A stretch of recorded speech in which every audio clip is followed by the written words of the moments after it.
Nice strike. What? You don't need snap caps. Why don't you need snap caps? You don't need snap caps. You know why? Why? You can make your own. Yeah, you could. You could. I'm not gonna. Just get some brass and some bullets. I'm too and that's all you lazy. need. I'm using Scott's excuse. I'm too lazy. Also, I don't have a reloading press. Neither do I. Yeah, you might have a buddy of yours that might do it though. The only press I've got is a hydraulic. All right. So, okay. We're recording. We're recording now. All right.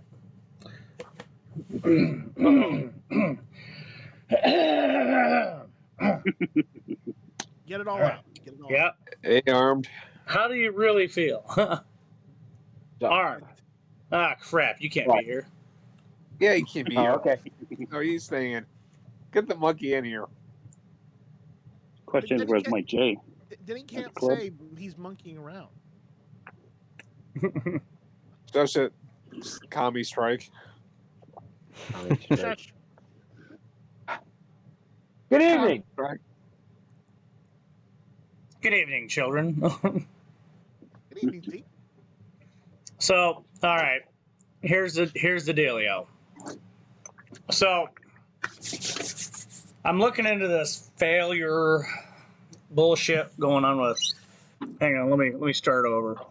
With the 105s, right? So we've got the AK-105, right, from PSA, and it's the gun if you are wanting to make fun of a gun manufacturer.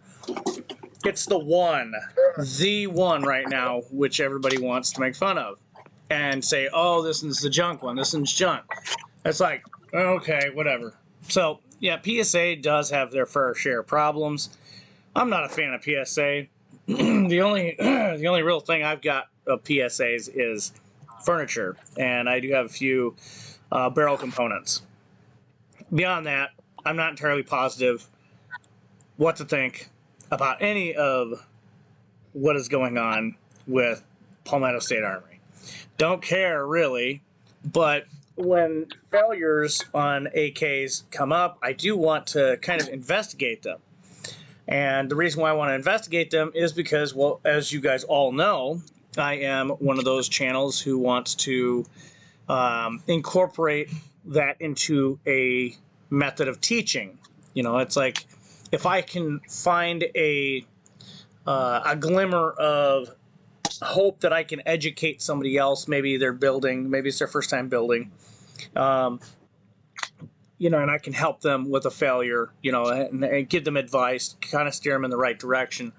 You know, that's kind of what I want to do. And with the failures of these Palmetto State Armory AK-105s, because this is what's the new vogue right now, you know, I was looking into it. And I'd seen some posts here and there, and these things have just started to hit the shelves.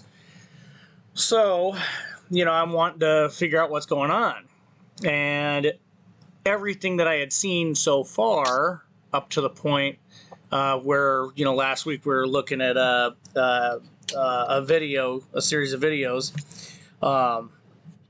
Anyway, what we'd done is we had been looking at, well, me in particular, I had been looking at these failures. And usually what would happen was somebody would be shooting at the range and it would double feed, or it would stick around, or an empty case in the breech, okay? And basically what ended up happening is the ejector being a little too long, or, you know, it's not, I have to keep in mind I'm speaking to a lot of lay people here.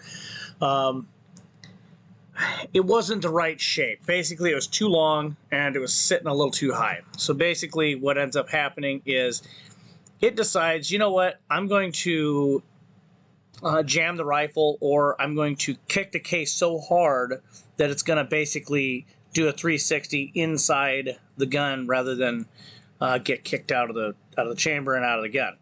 So therefore, you've got the failure. as a builder, easy fix, couple drags with the file. Literally, that's all this is. It's just a couple of drags with the file. I started looking into this because there's a few people that have the problem. And I come across a post on the AK Files Facebook page, right? And those of you who know where the AK Files Facebook page is, you know, you go over there, just kind of, you'll see the post. And that drew my attention to another failure, which presented itself as a bolt carrier not going home. And in last week's video, which was an hour and 40 minutes, it's a fair amount to try to digest. But if you look at the whole video, we go over what the possibilities of this particular failure are. In that video, just kind of recap, we went over potential issues from our observations.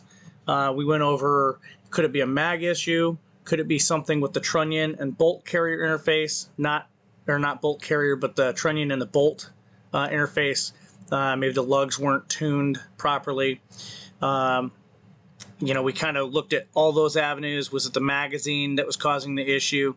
And, you know, once we exhausted every detail that we could ascertain from the series of videos that this person had put up, we decided we'd look at his shooting style. And from personal experience, you know, most of the people in the chat that night had experienced similar situations where the bolt would drag, and because they're trying to bump fire or rapid fire, and in this guy's a follow-up video that this guy did, he actually admitted to the reason why he was using another finger other than his index finger was because it shoots faster, you know, and that's how he gets to shoot faster. So it's possible with the ALG trigger, you know, because the ALG is a very picky trigger. You know, I've personally worked on several.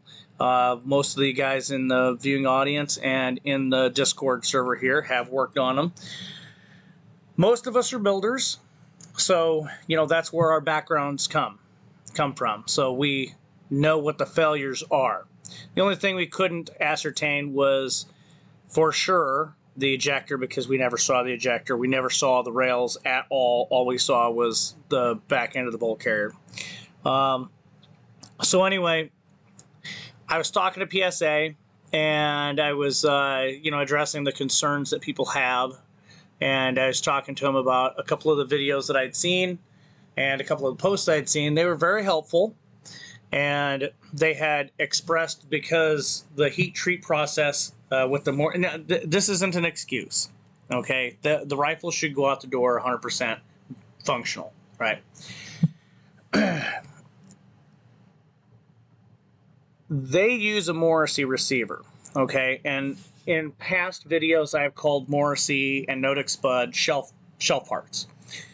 Basically, it's just you grab it out of a box and slap it together. So basically, what you're doing is you're doing an assembly line. And when companies like Palmetto State Armory, and I'm speaking, you know, from experience from dealing with others, you know, basically what ends up happening is they order a batch of receivers, okay? And they order them to a certain spec. And I've spoken with other companies who also use Morrissey as well, and they've screwed the pooch on specs. And if you don't catch it, then you're going to end up sending a bunch of rifles out that are junk, right? Not junk. I don't want to, you know, be that harsh on it, because the rifles aren't junk. But they're presenting themselves with problems. My issue was, you know, I brought up the fact that, you know, we've got the ejectors. We've clearly got ejectors that are problematic. Okay, so we've got known rifles in videos that are eaten cases, eaten spent cases. And that's usually an ejector issue. There could also be an issue with the extractor or the extractor spring. So those are three things that you'd look for in a case where the round, the spent case is getting gobbled up by the gun. Now, if you've ever had that experience, you'll know exactly what I'm talking about. So anyway, as far as that's concerned, that seems to be the consensus of the problems with the Palmetto State AK-105s. Now, the video we did last week did not present itself as a cartridge getting eaten by the chamber, at least not that we could see, because you could see the spent shell fly out and then it would hang up before it got another round into the chamber. So in that case, it was explained to me that when Palmetto State was testing that rifle in particular, what ended up happening was it would drag and hang up on lower powered rounds, and it would shoot fine with the higher powered rounds. And, you know, we did critique heavily the video series because there simply wasn't any information to go off of, and it was just pure speculation. And I can speak for all of my AK brethren, when you're trying to speak from a position of authority or knowledge base, or trying to express yourself as an authority that should be listened to, you should have something to back up your claim, all right? Especially in the AK community. Every one of us that's a builder has calipers, a micrometer, headspace gauges, and a lot of these new guys don't. Now, just because you own 10 AKs doesn't mean anything. I know guys that own Ferraris that don't know anything about them. I mean, I've got 2 toilets in my house, and I don't know the first thing about them. I use them all the time, and I understand that they flush. Just as an example, I bet if I dug into one far enough, I could probably figure it out, but because I'm mechanical, but not everybody is. So I'm just trying to express that not everybody's gifted in the machinist aspect or the tinker mindset. Some people want to believe they are, but they are not. So anyway, another issue the issue that this guy was trying to express that was the actual problem. And I brought this up with Palmetto State Armory because, just kind of trying to defend the guy. The bolt carrier was really loose, and talking to other people with Palmetto State Armory AKs, so not trying to, give this guy, a big boost of ego. I was talking to other people with Palmetto State AKs, and there's plenty of them in here in the Discord server, and we even have our own Palmetto State Armory section now, because there's just so much to talk about with that rifle in particular. The issues that he was claiming were the bolt carrier had so much slop in it that the firing pin was being missed by the ALG trigger that was installed in the rifle. The problem is I couldn't really replicate that without really making some heavy modifications and without knowing the exact dimensions on that particular rifle. I couldn't tell you if he was fabricating it or if he was mistaken as to what was going on. But I'm very interested to see, and I brought that up to Palmetto State because realistically speaking, if they're saying his rifle has some, as an ejector problem, and and he's claiming otherwise, then I'm very curious to see if he gets his original bolt and carrier back.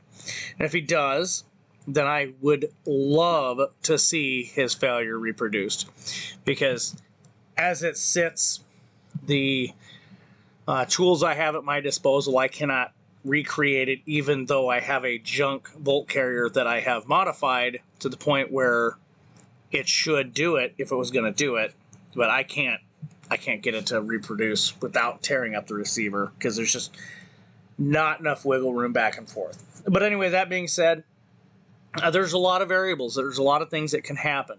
And moving on, a couple of people have had issues with accuracy. Accuracy has been a known issue for some time now when you have undersized bullets. Now, I don't know to the extent that Palmetto State has inaccuracy due to the barrels, but I know of a few people that have really good shooting groups with these 105s. Because now keep in mind there are different variations of this 105. So, but from what I'm understanding, the inaccuracies are due to the short-barreled versions. That have no accessories attached. You can reach the muzzle. Okay, so that being said, I know guys that have good accuracy on theirs, and I have seen posts of people who have had keyholing issues and accuracy issues. There was another guy, I just saw a post earlier today where it was basically a gigantic sewer pipe. I mean, you could put the whole bullet in, and supposedly the round went all the way up to the case. So in that case, it's probably an oversized barrel if we are to believe what we are seeing. And at first the dude had blamed the rounds, which, that would be my first assumption. Little backstory. I bought an AES, a Romanian AES 10B, which is a Romanian RPK. I took it to the range, loaded up several magazines, and I only got 2 magazines through the rifle before I had to put it on the shelf. The reason why was simple. Went down to the target, my 100-yard target, went down there and looked, and to my horror, every round that I had put down range was sideways.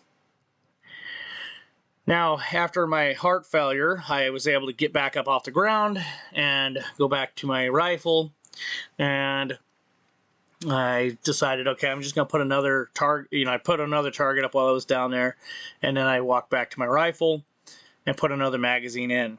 Now, I dumped that magazine, and the same thing happened.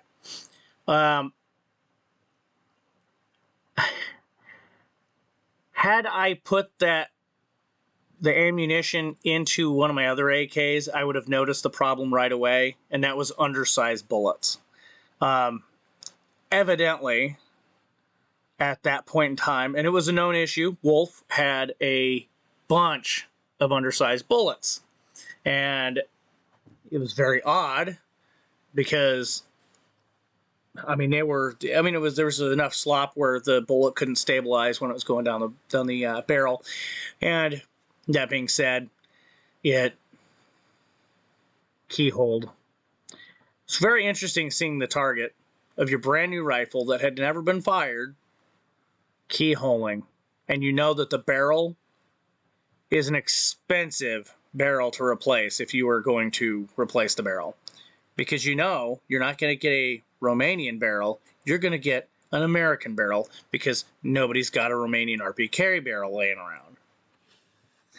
Anyway, all that aside, the known verifiable issues with the PSAs currently stand at ejector issues, which is something that should have been caught while PSA had the rifle, but it wasn't. It's part of an assembly line process. It goes back to you order parts and then you get kind of screwed over by your parts manufacturer. Anyway, so we've got the ejector issue, and in addition to the ejector, you have the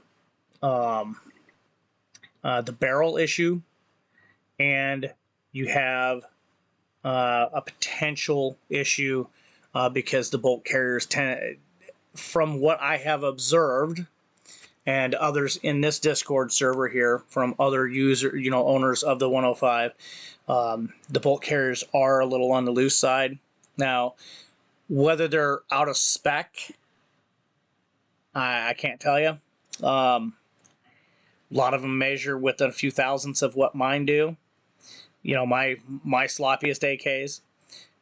There's a lot of wiggle room between those rails, but you also have to consider the fact that in order for a major failure to really manifest itself with a wiggly bolt carrier, it has to overcome the resistance of the round in the chamber, the recoil spring, and the recoil spring guide rod. So it's got a lot of things to overcome. So it's very unlikely that you're going to have an issue come up with a loose bolt carrier. So, just kind of looking at PSA here, the ejector issue, I really hope that you guys are paying more attention. I'm talking to PSA in this situation here. I really hope PSA is taking a little bit more time and checking these, the receivers that they're putting together.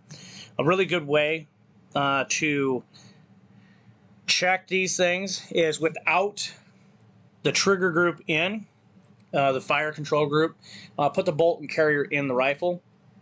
No recoil spring, and a good way to see if the rifle's going to meet resistance is to hold the rifle horizontally and rock it back and forth. If the rifle goes back and forth without resistance, because if it's going to resist the ejector, then you know it's going to have an issue when you go to shoot it. Okay, so you want to make sure there's no resistance on the ejector, and you want to make sure that there's little resistance when it goes to lock into battery.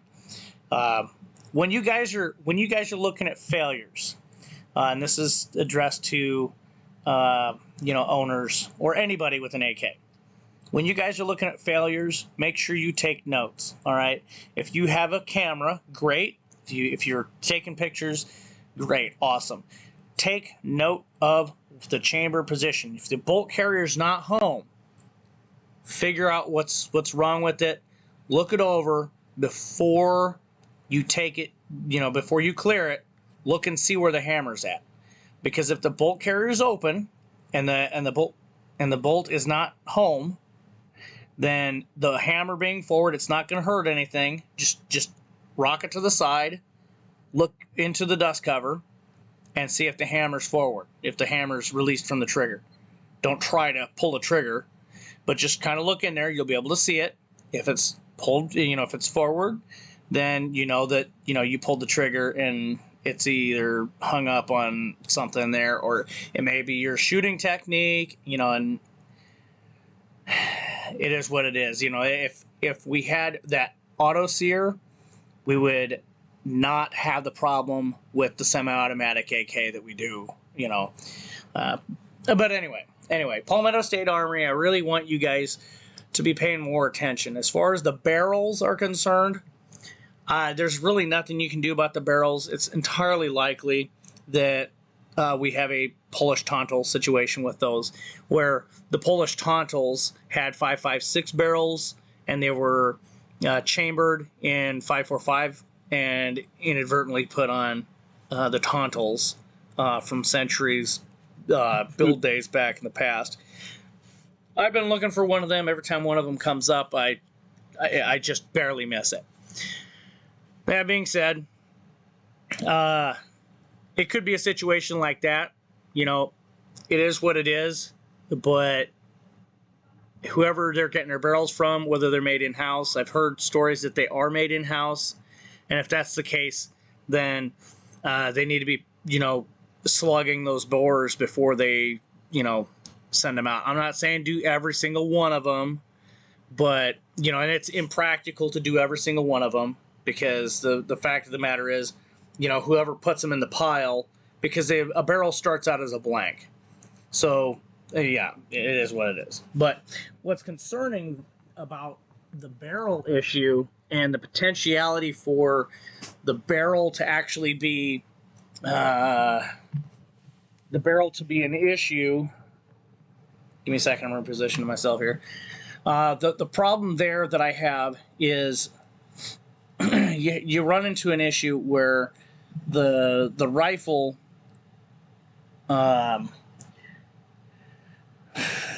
you're probably going to have more guns affected by the barrel problem, just because of the fact that when they do runs of barrels, because I'm picturing in my mind right now PSA in their QC department running frantically trying to figure out all these barrels, and I'm sure they're slugging the heck out of these things.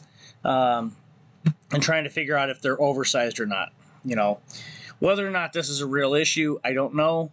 We just have to go off the word of people that have them out there. But, you know, just if you've got a problem with your PSA, you know, this is the end of the day here. At the end of the day, we all kind of take back and look into our, you know, take a self-reflection here. At the end of the day, if you know that PSA is such trash and you're going to get beat on so bad because you bought a Palmetto State Armory AK, then why in the heck are you buying one in the first place?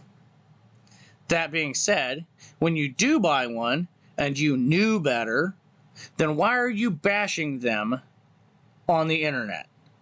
Because seriously, think about it. If you're bashing them on the internet, all you're doing is making yourself look stupider for buying it when you knew better. So anyway, just some food for thought there. If you guys are, you know, I'm not telling you not to buy PSAs. I've seen several, shot a few of them, you know, and I'm not. It's just an AK, you know.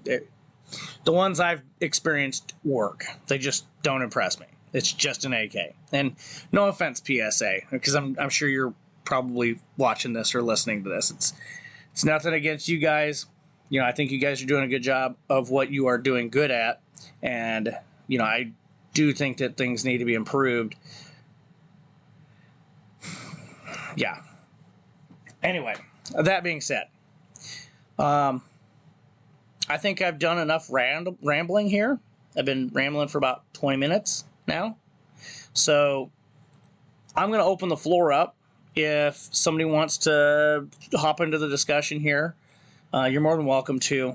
I'd like to kind of stay off of the guy that blames me for everything PSA is doing and not understanding the journalistic process, for one, and two, not understanding that he doesn't know how to make a video explaining things. 3, he doesn't know what he's talking about. And 4, I can't wait to see his follow-up video because I want to see him reproduce his supposed problem. If they did replace his bolt and carrier, then we know that he may have been onto something. But if they did not, there is I want to. 5. There's number 5. Okay, all right, Mambo number 5. Go ahead, Scott. Get a camera that's better than like vintage 1990s. Yeah, that helps. I mean, we're not. When you're trying to explain a problem in the AK community, especially those of us who have been around more than 3 months or like 8 days on the AK files, we know that we need to have chamber pictures, we need to have bolt pictures, we need to have measurements. And whether we've got pictures of the measurements or not, we need to at least know what we're talking about. Even if we don't know what we're talking about,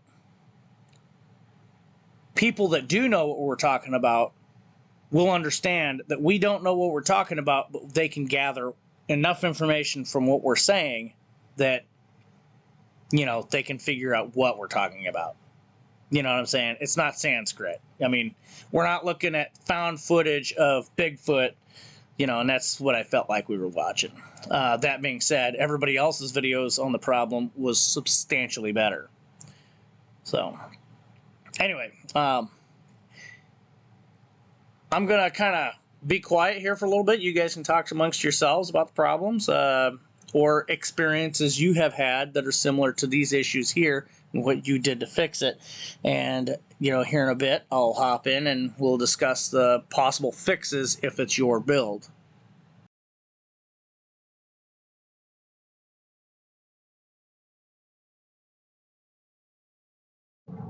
Don't be shy, guys. Just jump in. Trying to form words in my head at the moment. I think we need to look at the future here. The criticism for Palmetto State Armory is very much earned, but we want to be criticism so they can improve the product. We're looking at a time now where kits are starting to dry up. The knowledge is starting to somewhat kind of dry up, even though I think there's more AK building than ever. Maybe not ever, but like people are talking about it more.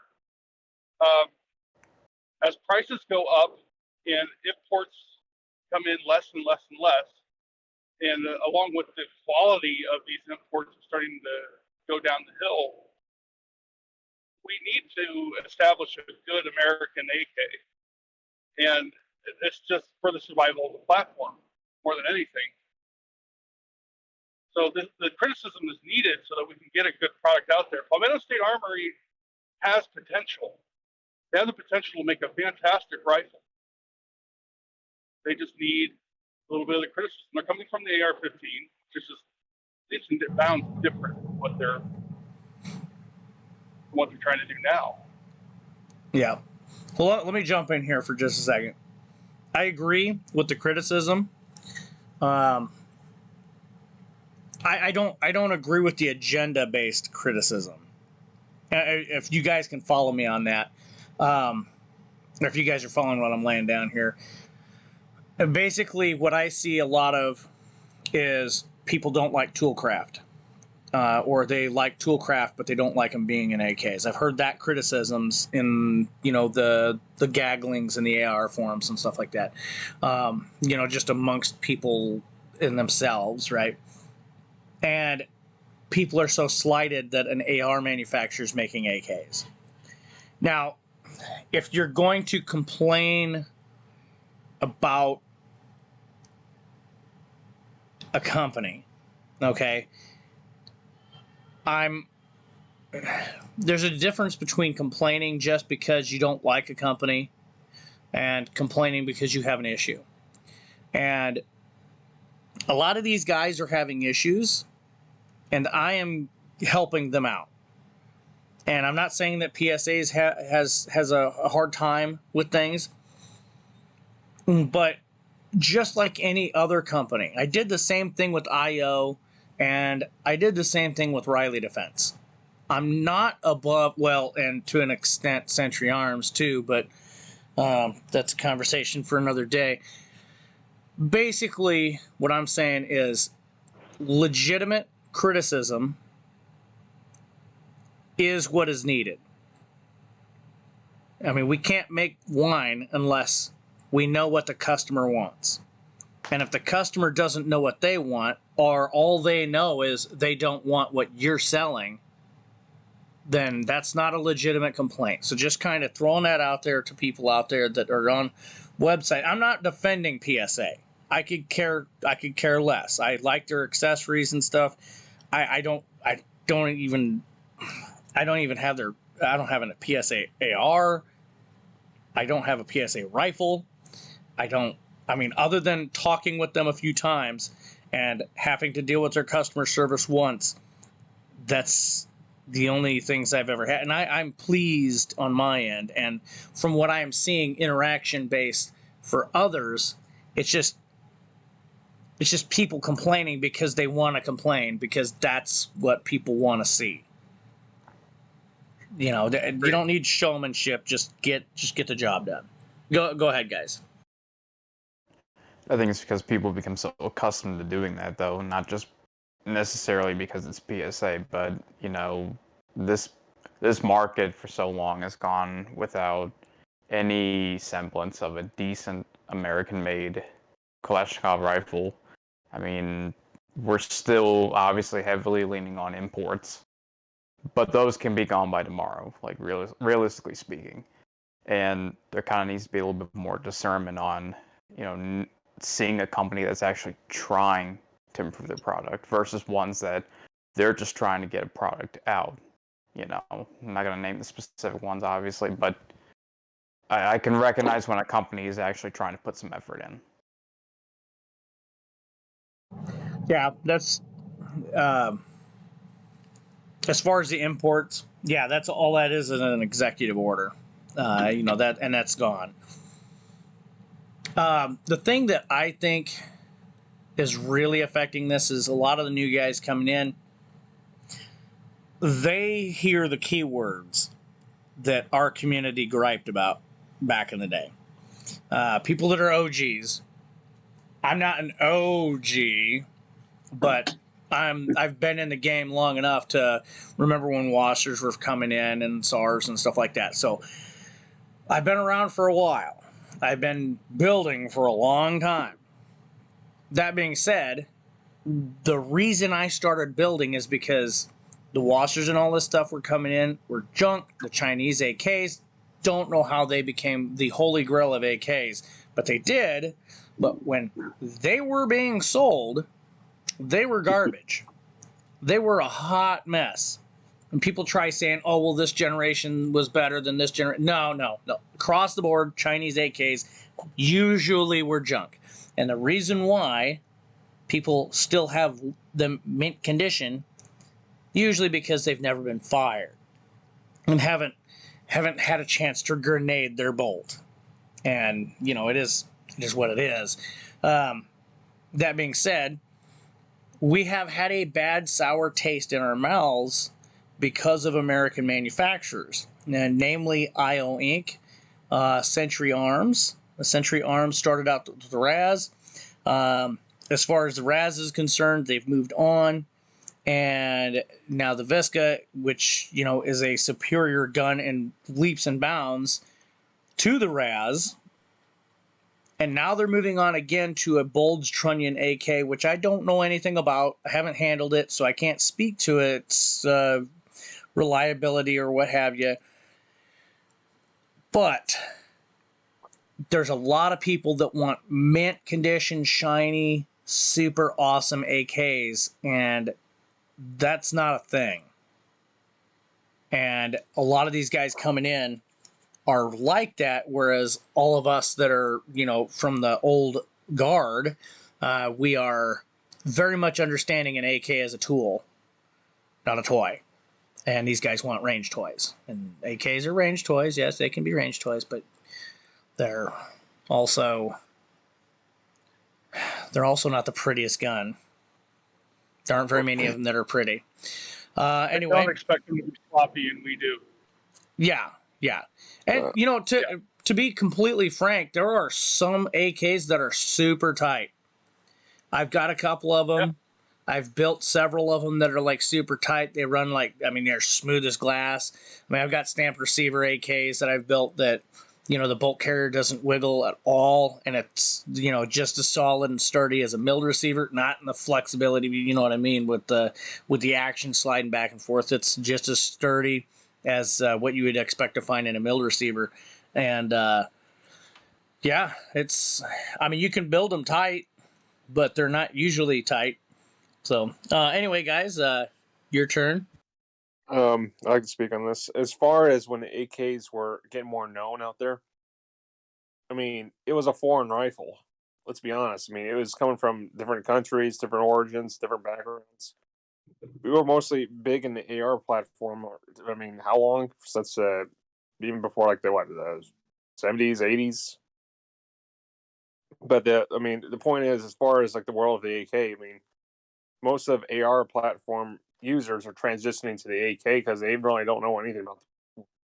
They're unfamiliar what its background is actually based on, and it's a gun. It's going to get scratched up regardless. It's a good tool for use. Let me try to elaborate what Warsaw's trying to say here. I know what he's saying. And feel free to correct me, Warsaw. What Warsaw is trying to say is a lot of the new guys coming into the AK community, they're complaining about these issues or these bolt carriers and stuff being out of spec. They have no idea what spec on AKs is. Correct. And there's a spec for each country of origin. Little known fact out there, for you guys that are, running your AKs. Each country of origin has its own spec. So, you can say, it's like IO Inc. was famous for saying, we run off Polish specs. Although, what's Polish spec? And you can't find the blueprints. And when you do find the blueprints, Polish spec is so sloppy that, yeah, of course. They run off Polish specs because it's within their sloppy tolerances. It's just people coming in, and we're not bashing AR guys. Don't take it as that.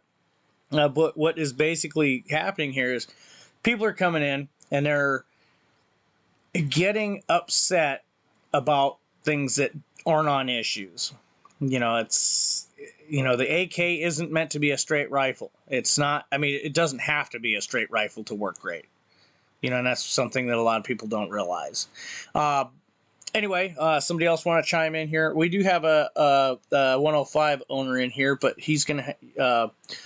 Chest, I'd ask you to kind of hold off here just a second until you kind of figure out what we're talking about, and then kind of jump in. Anyway, anybody else want to jump in real quick? Yeah, can I jump in? Yes, anybody but Night Straight. go ahead, Night Straight.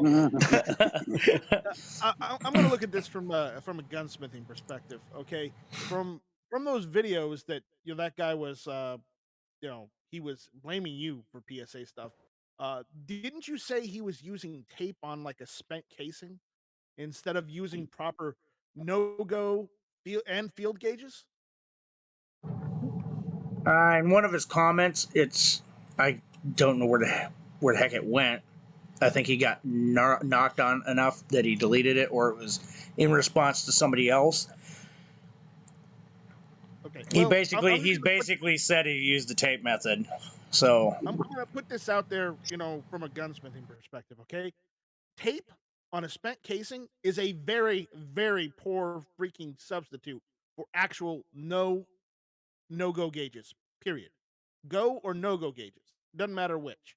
Don't use tape on spent casings. Get the actual darn gauges and be done with it. Okay? That's all I want to say on that. further elaborating on what Night Strike just said, an AK, you cannot simply just change the bolt. All right? I've only built like one AK ever. Hold your laughter, guys. I've only ever built like one AK ever. So I would know what it looks like for a bolt to settle on one lug and you lose your headspace. It happens. That's why you have to use lapping compound and tune your bolt to the trunnion. I can't speak on whether PSA is doing that because I don't know their manufacturing process. I know other manufacturers do that. And they tune their bolt to the trunnion. That being said, you cannot, if you are out there and you think, oh, well, I'm just going to swap the bolt and bolt carrier is fine, don't do the bolt. Because that's an easy way to have a really interesting video. Because an out-of-battery discharge is not fun.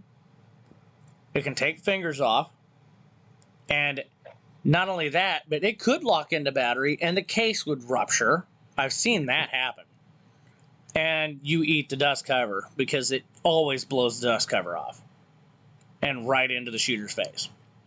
That being said, somebody else want to chime in? Not just headspace, but you can have 4 AKs in front of you, and even the bolt stems aren't even in the same size. They're all different countries and whatnot, so you can't just swap a bolt. Well, it's one of those things where, from a building perspective, anyone who's done plenty of Franken builds could tell you, there's a certain baseline of due diligence that you need to perform on these things. And, we've just went over a couple of those, lapping compound, tuning the bolt to the trunnion, making sure that you accurately measure headspace, maybe even go as far as look at, okay, US barrel, US chamber versus a foreign chamber, CIP spec gauges versus USA spec. So, certain things you don't want to really get lax on. I mean, there's a lot of shortcuts and cheating you could do as far as the build process goes, but there's always that handful of things that you can't or shouldn't make sacrifices on, and that would be one of them. One thing I want to mention, there are a lot of home-built AKs on 100% receivers running around, and when you do find those on the market, you want to any used AK. you kind of want to be suspicious of the headspace, especially if it's not numbers matching, and if it's a kit build and it doesn't have the original barrel, guilty until proven innocent.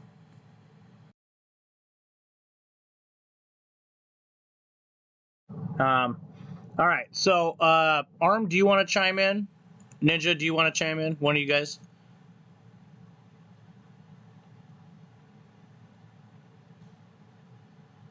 Well, I can't really speak on this because I just saw the one video of the shooting. I completely missed the thing last week, so I'm just here trying to catch up. I got nothing. Okay, all right. Well, Ninja, what do you think? Other than, trying to disturb someone's mental state. You got anything? No, I think you guys got it all covered. All right. So, go ahead. No, you're mentioning that the bolt cannot be transitioning, out of another rifle to another one. Is that Correct. the same thing with the milled AK as well? From not just a stamped one? Yeah. Assume the same thing. Yes. Okay, that's the only curiosity I had. Yeah, because as far as the bolt is concerned, the same manufacturing processes are present, and in a lot of aspects, an AKM bolt is nothing more than a Type 3 bolt. Yeah. That being said, Chest Rockwell, welcome to the Discord server. I see you are quite busy posting in the Palmetto State Armory section. What do you think of the Discord server so far? I love it. I think it's great. I like that this is a community that seems to be welcoming and looking to help people out.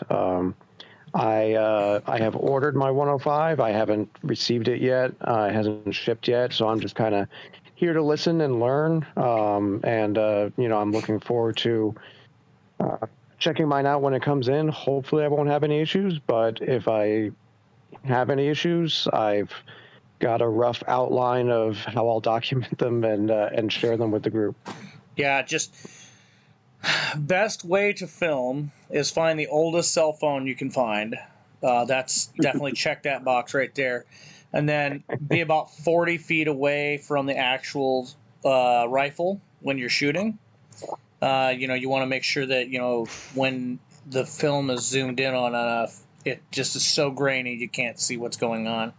That way, it's removing any plausible. It's specifically so you can deny something.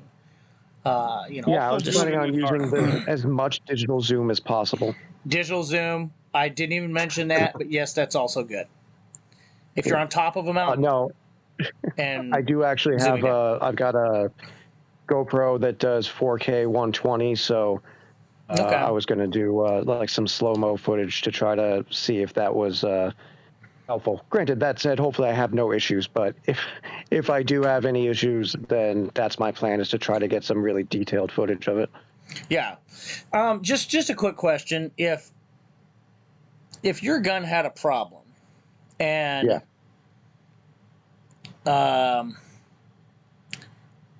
and somebody was investigating the problem, not specific to your rifle, and your rifle came up, would you be offended? No, I would be excited that I was getting more attention on the issue that I have, so that hopefully I would have a better chance of getting noticed by PSA and hopefully getting it fixed in the best way possible. Yeah. All right. Well, that's kind of the general consensus. That being said, welcome to the community at large, and it's my understanding you do have other AKs. Yeah, I've got a SAM 7 SF, SAM 7K, SLR 104 UR that's currently getting chopped. And then I've got WBP Fox, VPAP 92, and then an M&M M10 762P, basically the Romanian Draco, but imported from M&M instead of Sentry. Yeah. and a Galil Ace Gen 2 in 5.45. I think that's all of them. Okay. All right. So, about how long have you been in the AK community? So I bought my first AK in 2017. It was, unfortunately, a Century C39 V2. Yep. And I was like, yeah, I mean, this is pretty cool. And then I had a Romanian RH10 as well. I have sold both of those because all the ones that I bought that I just listed, I bought those all in the last year, and they all convinced me how awesome AKs can be. The Sam 7 SF was the first one I got, and I was like, wow, I really didn't realize that AKs could actually be this smooth and run this well. I've got a Wolverine in jail at 331 days, so that's actually another thing that I'm hoping to do. Is I'm hoping that gets approved soon, and then, you know, if it would be helpful, I could get some footage of the 105 running with a Wolverine. All right. Well, I can just assure you right now, you have found the worst community for your pocketbook. Oh, I'm well aware of that. We've got a few guys in here that are into that stuff. Yeah, see, okay, well, one thing that a lot of people don't realize, and it's like, Warsaw, I love you to death, but I don't do accessories. But he's convinced me to accessorize one of my AKs. And I'm going to do it to my Sega conversion. The little brat has influenced me, but I don't know the first thing about the accessories. But he will send me everything that I need to know, and I won't even be able to get through it because there's just too much. But one of these days, me and him are going to go over to Brownell's, and we're going to go through things, and he's just going to, swipe my card. but that being said, I'm more of an AK traditionalist. I don't like the term purist, because I don't think that AKs are only AKs if they have the look that they have from the factory. I think that's wrong. That's kind of a backwards way of thinking for us, because with the influx of people coming in that are tactically mindset from the AR community, the Russians don't have AKs that are wood furniture and just sitting there doing nothing. But that being said, I'm a traditional AK owner. I when I build, I typically build traditional. Sometimes I do mutt builds, sometimes I do like custom builds, but there's some things that I build that I don't show off. And that's just because it's just a mutt build, and I don't want people copying it.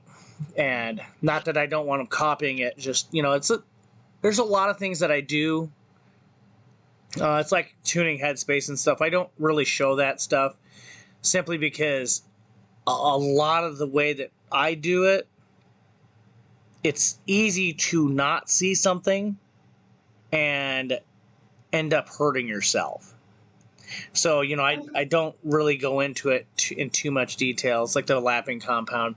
It takes somebody that knows how to feel for it and understands that mark it and then read, go back and forth. It's not a set it and forget it thing. Anyway, there's a lot of things that, I do behind the scenes that nobody ever sees, just because, just that I get a lot of dumb emails, and I could make a video on dumb emails I get. I a few months ago, I stopped deleting my emails, and I ended up with 4,000 emails before I had everything said and done. And I was just going through it, and it was 90% were people asking me questions that were far too stupid to put on a comment section in YouTube without getting roasted by like 40 people. Which I wish they'd ask in public, so nobody else would ask me the question.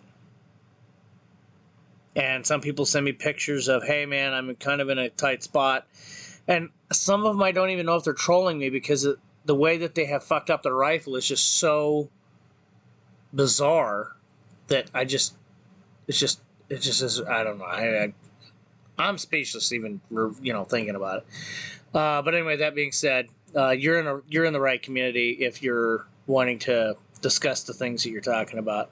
Mike J's in the house. What's happening, bud? How you doing? How you holding up? We got another guy that likes expensive toys. Mike, chest, Mike. Chest. Glad to have you here. Nice to meet you. Yeah, fashionably late, but I'm glad to hear everybody here. All right, just kind of a. I don't know if I said this to begin with, but I did say it in the Discord earlier. If you have a rifle with warranty work that needs to be done, do not take it upon yourself to mess with the rifle yourself. Now, when I got my Riley defense rifles, and this is me speaking from experience, my intention was to take them apart, therefore voiding any warranty. That being said, I know how to fix them. I know how to work on them. I know how to build them. I know how to mess them up. I know how to break them beyond repair. You probably don't. The viewer. You probably don't. And you probably don't know somebody like me that can bail you out if something were to happen. That being said, if you have a brand new PSA and something is messed up with it, give them a call. Get on their Facebook. And I've heard people getting banned from Facebook, which are banned from the PSA Facebook. And you see, when they post their correspondence, like, well, you're kind of a douchebag on their Facebook page. Maybe be a little bit nicer instead of calling them trash people. That being said, a lot of times it's how things are said, because realistically, I've trolled their Facebook and they haven't banned me. And I have a few accounts and you would never know which one it is. That being said, does anybody have any questions or any topic that they want to discuss? I'm going to mention something about PSA support. Be patient when calling them. Don't expect them to answer right away. You'll be on hold for a while. Just be patient. From personal experience. Yeah, likewise. Chest, I'm sorry, Desert, you just unmuted your mic. Did you want to say something? I wanted to ask about the Kalashnikov USA rifles. I don't really hear a whole lot about those. But I've also heard they have cast bolts. What do you guys think about CUSA? Man, I really honestly, this is gonna sound fucked up. I've only handled a few of them, and they're all 9mm. The only ones that I've messed with. I really couldn't tell you if I shot one in the past. I don't know. I mean, I haven't had them apart either. So I mean, they're not the ones that when I was out in California, I came across one, and it was a pretty sexy looking little 9mm, and I wasn't overly impressed by it. I wasn't under impressed. Like if you put a PSA next to it and you told me to pick, I'd probably pick the KUSA one. But that being said, I think the KUSA looks better than the PSA. But that's only in the 9mm versions. I don't know about anything else that they're trying to make, because I haven't seen anything else that they've been trying to make. Other That's than kind of how I'm feeling about them too. Well, the thing is, it's like they've been hanging. Hey, Zeke, you there? Yeah. Mind if I chime in a little bit? Yeah, go ahead, Mike. You probably handled them a little bit more than I have, so. I've handled like 2, but one Oh, big that's thing as many as I have.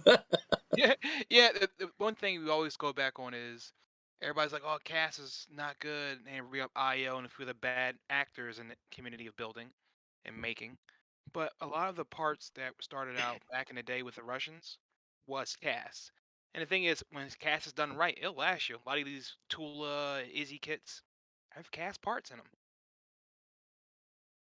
The bolts, I'm not sure about. Cast front trunnions, front gas blocks, front posts, rear Hmm. sight blocks, even the rear trunnion I think might be cast, but the bolts, not sure about that. But I wouldn't put it past them to save costs. You know, it's a peasant gun. Yeah. Right. Well, I'll what? point out Yeah, go ahead, Scott. that Ruger revolvers are cast. And when Gorians were cast as well. Yes, they were. I said I've just seen people bitching about it. We're like, oh, they got used cast bolts as junk. I'm like, well, I can't say that because I haven't seen one that's broken yet. It's because of the old century thing that happened with the RES and other things. Mm-hmm. The thing about cast is that, when you take the extra time to actually QC these things, it would probably almost equal that of simply forging the part itself. So, Sure. to get the actual product made, yeah, it's faster, it's cheaper, but to actually make sure that these things are done correct and you account for the lemons that are in the batch, I can see, that led to the whole, okay, well, now we're seeing that process as a shortcut overall. Now, here's the thing. I think what really damaged the AK reputation was Iron Wing's spec quality of parts that were breaking apart. I think that's where it got the idea of where people didn't like casts. Yeah, that's what it's like the kids coming in nowadays are hearing the echoes of essentially the memes of the AK past. It's like the cast parts, mag wobble, canted sights. And most of these guys have never seen an AK that has a canted front sight. And if they do see a AK with a canted front sight, they don't understand why the front sight is canted. A lot of times, like Romania, especially Romania, was guilty of this on numerous occasions where they had a rifle that was so inaccurate that they knocked the front sight post over, not the windage drum. The whole front sight block had to move over because the post wouldn't move over far enough. So a lot of cases, when people email me and they're like, "Hey, my rifle doesn't shoot straight. Is there anything I can do?" Or my rifle isn't, straight. I haven't taken it to the range yet. What do you recommend? I'm like, well, first off, what is it? Second, take it to the range, see if it is sighted in. Third, if it is not sighted in and you cannot sight it in, determine if it is an actual bent barrel, and if it isn't, then consider either sending it back or straighten the sight post, and unpin it, knock it over, and then straighten the sight post. I would caution people whacking them with a hammer, because I have seen people bend the end of their barrel. So be careful. So yeah. Anybody And else? sometimes with things like that, I mean, the bunch of the Romanian kits that you see out there have canted gas blocks. I have a Model 63 that has a canted gas block. I'm not talking about the rotational difference. I'm talking about the top portion of it is actually in a slight bend, and that's just kind of the tolerance and crudeness that you're looking at. I mean, if you're getting, it varies from year and from plant. So like late 60s Kujir Romanian kit is going to have a lot better fit and finish than one that came from a Saju plant in the late 80s. And I mean, that's just indicative of the financial times that the country was in. But, you know, it's even from year to year in the same model, in the same country, you'll have those differences. And that one of the cool things about building these things is that you have to kind of be versatile. And that's okay, but it's not 100% straight as an arrow like a lot of other rifles are. You know, that's kind of part of their character. Well, that's something, and I'm gonna kind of elaborate here a little bit on what you said because of my experience. In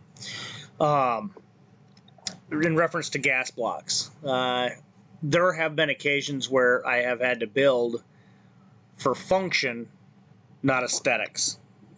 And that being said, I've had gas blocks that are, you know, they're milled straight. You know, all the dimensions are straight, but when they put it into the jig to do all the machining on it, it was crooked. And once you start off crooked, it's over. I've seen a front trunnion. You know, those of you guys who are patrons that got to watch the Model 90 build, you know, we had that issue come up where we had the front trunnion was milled off center, and the ears of the rear where the rear sight block would sit had to be modified so the rear sight block could sit straight up and down. And it was a numbers matching kit, everything matched, and it was at one point a put together rifle, crooked. So, you know, I mean, it happens. You know, and you know, like Kyber said, you know, you got to be versatile in some of these things. And one thing a lot of the new guys coming in don't understand is that is the character of an AK. Now, you know, when you talk about the manufacturers in the United States, if you want a pristine rifle, a beautiful rifle, a lot of times you're not going to have a situation where you have, you know, a polished, polished everything and it's going to look great. And I think PSA is trying to be that, where they're super polished, they're super nice, and they're trying to still stay on the cheap side. Whereas you look at a Riley Defense AK and they're gritty. I know that they want to be a better thought of company, and I'm not putting them down. Don't think I am. I like that they look like an AK more so than any other American AK. And that's one reason why I like them. You know, that, and they're very receptive to change. They listen to the community. They listen to the feedback in the community. And if they get a bad rifle out there, they're going to take care of it right away. And if you're not taken care of, then it's because you're not contacting them.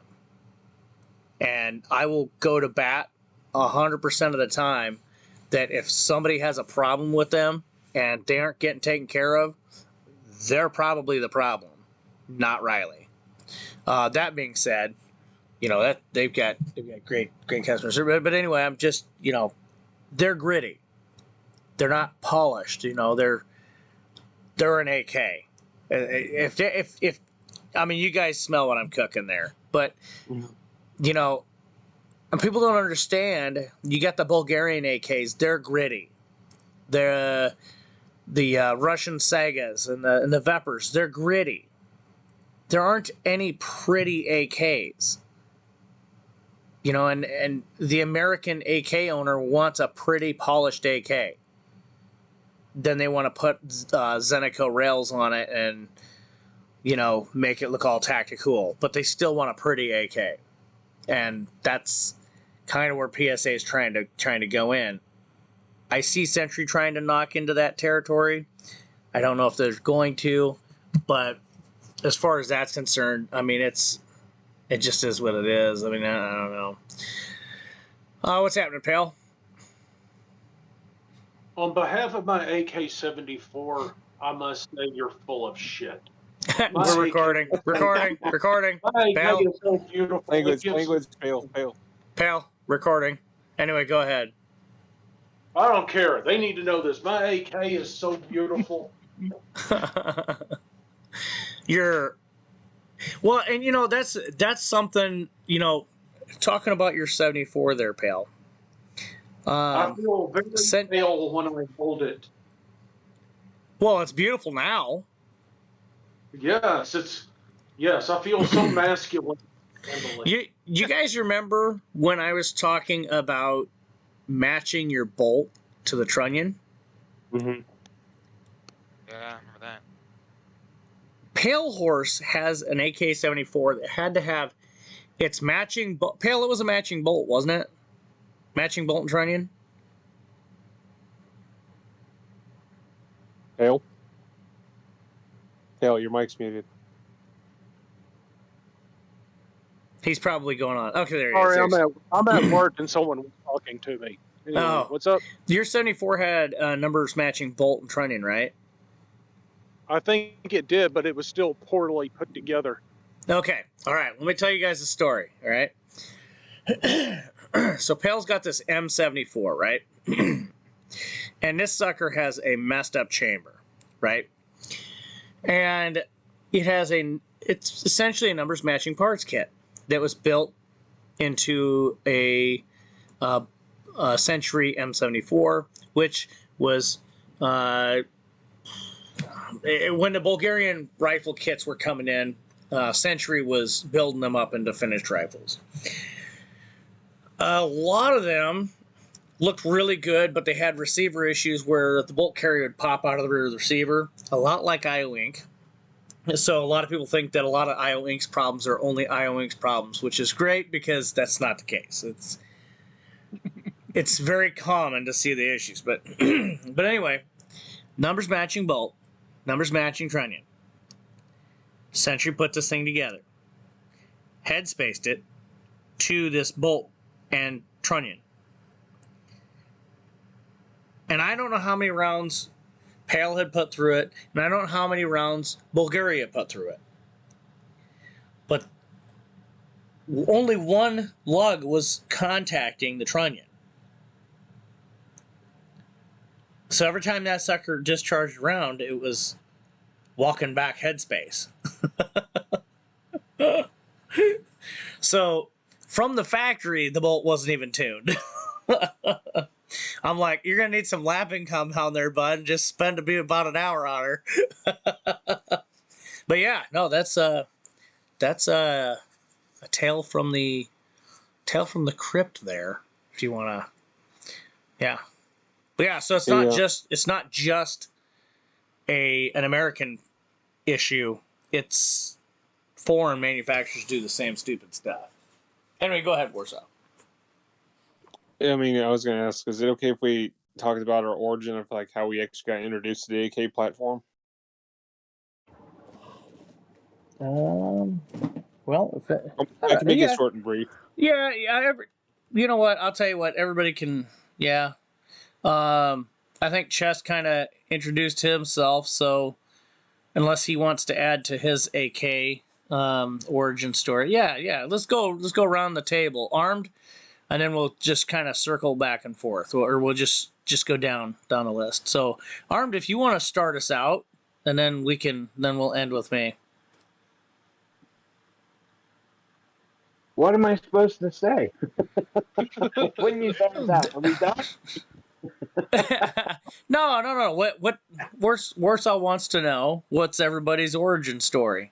Was it mutagen ooze? Did you have a sensei named Splinter? Or were you more of the Shredder? My origin story? Yeah, how did you get into the AK? The AK.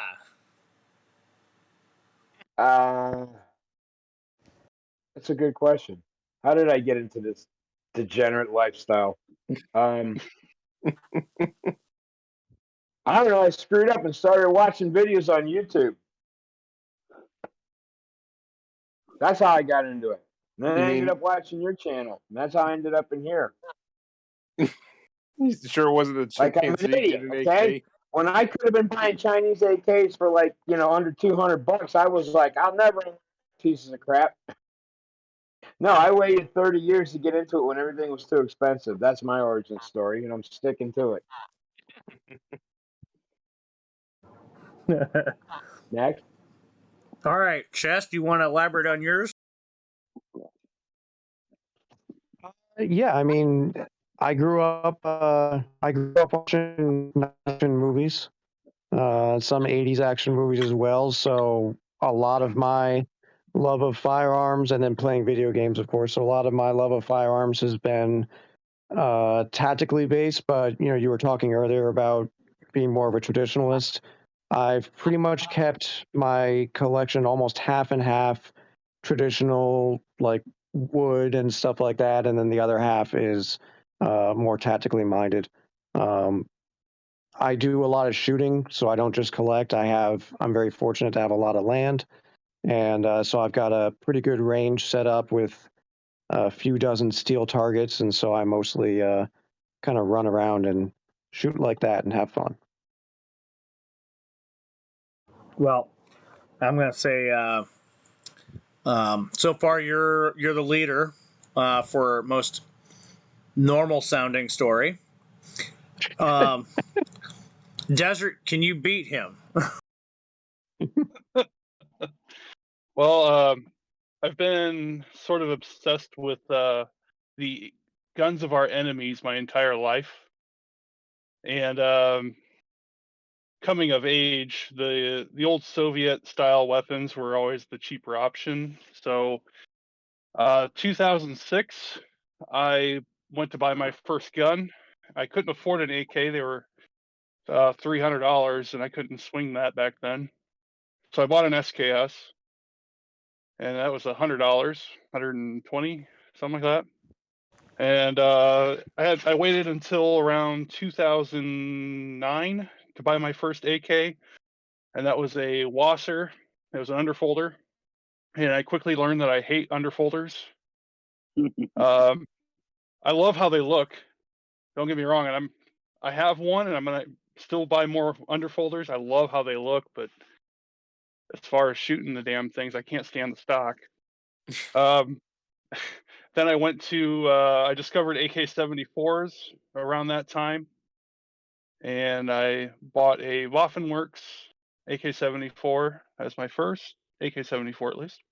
And funny story about that. Back then, the ammo was I think it was $60 for a tin, and I didn't want to swing the cash for a um, an SGL at the time, which was like $850, and the Waffen was like 600. So I bought the Waffen and 2 tins of ammo instead. And I still keep. Then we'll see. I kept buying AKs, even though it's not like the primary thing with me. I don't really have a primary part to collect. I sort of just buy whatever I enjoy.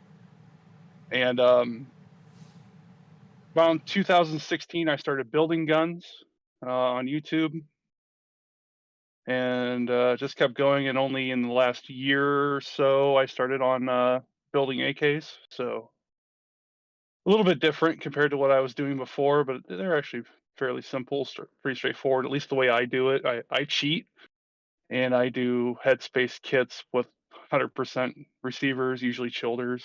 So far, I've built 3. And currently, let's see, what other? I have like 7 or 8, 9 AKs, something, I don't know, something like that. But between 1 and 100 is what I always say. Who's counting? I mean, All right, that sounds normal enough. Suspicious, but normal. All right, Kyber, can you beat him? Oh, jeez. So I actually started cutting my chops in the World War II stuff, like probably some of us here. And then very quickly I realized that trying to collect every bolt-action rifle of every other country was going to price me out of the market real quick. But around 2016, maybe 2015, I got into the parts kits game. And, that's a whole other basket case in and of itself. But, I was always super interested in just the Cold War in general. Not necessarily strictly Soviet stuff, but, that's a huge part of my collection, obviously. So I started picking up a bunch of kits that I didn't even have the tools to build yet. It was just get the kits, worry about the tools later. Including a couple fouls, an Uzi kit, which was the first one that I did, and all the stens I could grab. And the first one I slapped together was probably, it was that Romanian Model 63 that I had. So I've built 3. I got 1 in progress right now, so I'll be 4 soon. And that's primarily what I'm tooled up to build, and it's mostly what my collection is. It's mostly AKs. I'm kind of like you, Zeke. I don't like to trick mine out. I tend to stay more traditional, or whatever makes sense for that particular model. So, when I see a side scope rail on an AKM, it kind of makes my heart sink a little bit. But anywho, I never was one to buy pre-made guns. The Mac 90s and the really good stuff was a little bit before my time, but I just never really found a whole lot of interest in some of the other than the ZPAP M70s. I haven't found too much interest in the imports. I really like the real deal military issued stuff.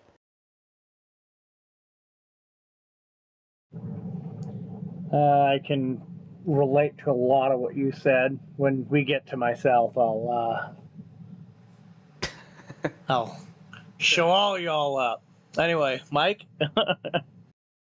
Well, I started in the AR side of things. Stag arms. I'm a lefty, so I'm the oddball.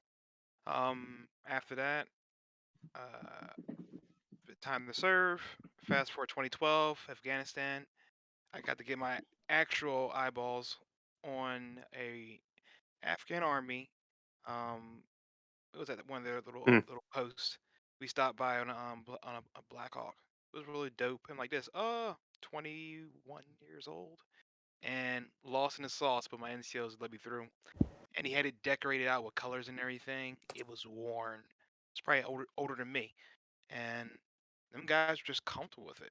Some of them guys had at the time learning how to use the AR, M16, A2s, and A4s, but it was really something. After that, I kind of lurked through the files and a few other places, air50.com, them guys, and I stumbled into Zeke, and then I started following. Okay, if he can do it, I can do it.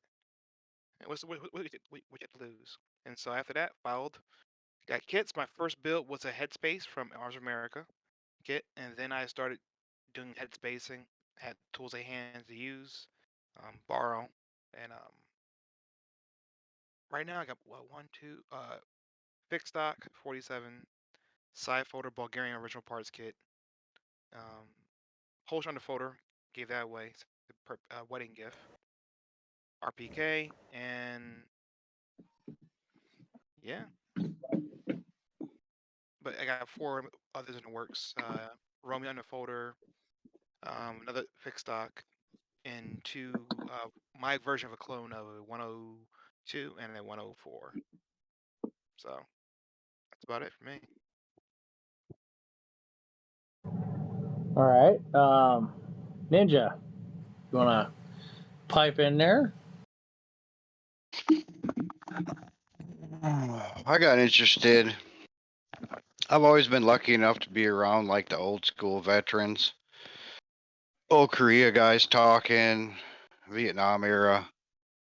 I always just listen.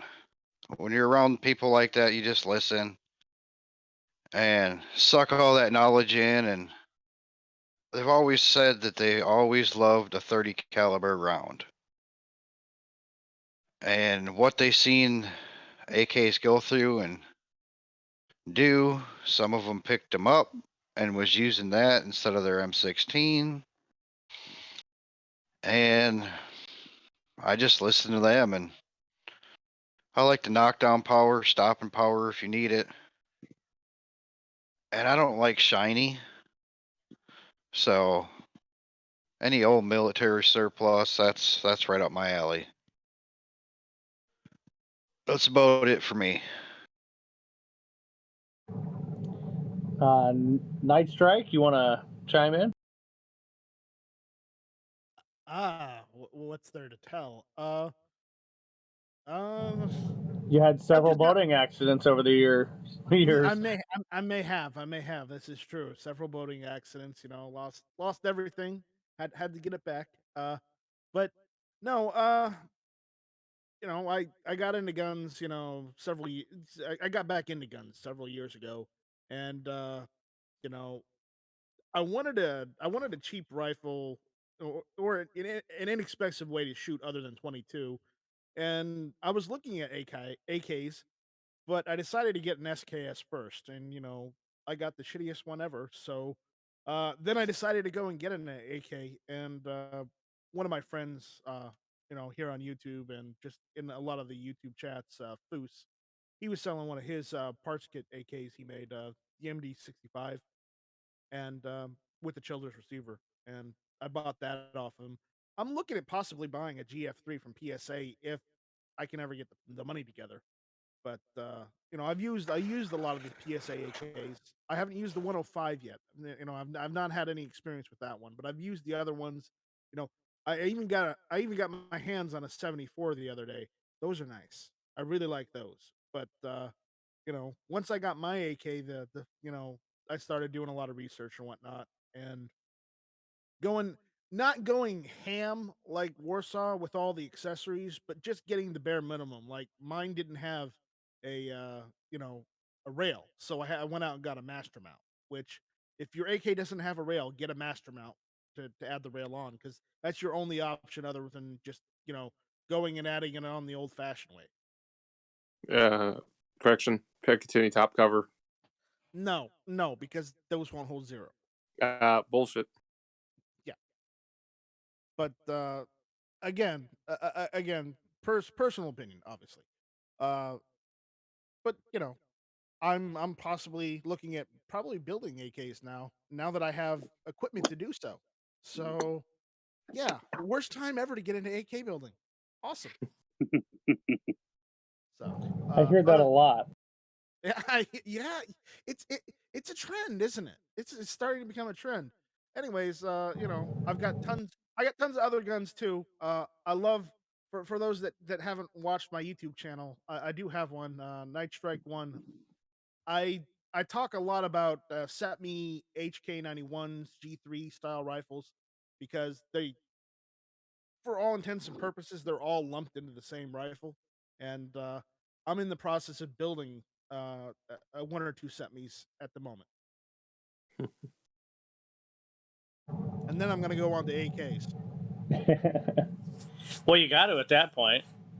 All right. I mean, yeah, you have to. As far as that's concerned, yeah, no, Night Strike is on YouTube. He does live streams. Night Strike, you want to tell everybody how often you do your live streams, so those out there listening can pen it into their schedule and hop in. Yeah, I do live streams where we sit down, we have like a water cooler discussion chat about, you know, the important politics and news that pertain to firearms and, you know, the Second Amendment and whatnot. I do that every Tuesday night at 9 o'clock, and I call the show Hit or Miss. And you know, most of the time the shows are a miss, but sometimes we get that rare hit. Yeah, I've been on there a few times. I like it. I like listening. Yeah. You know, I don't necessarily watch it, but I'll like fire it up and I'll listen. I have So, like- started sending you links. Well, I've noticed that. And you know, and the funny thing is, for a long time, I was not getting notified, and I unsubscribed from you and resubscribed to you, and then I started getting notifications. I had the same problem with you. And I don't know if it's the whole shadow thing, or if it's just that YouTube hates us. It could be any number of things. It could be. But Um, Zeke, you're always welcome to come on and hang out with us on Hit or Miss. Hello. Hello. Uh-oh, it's a rogue Sean Ponery. It's awfully Holy busy. crap! It's almost hit or miss again.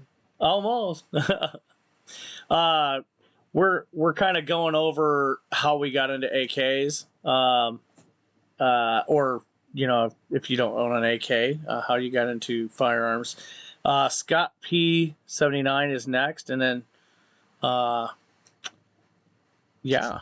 and then we're gonna continue down the line there.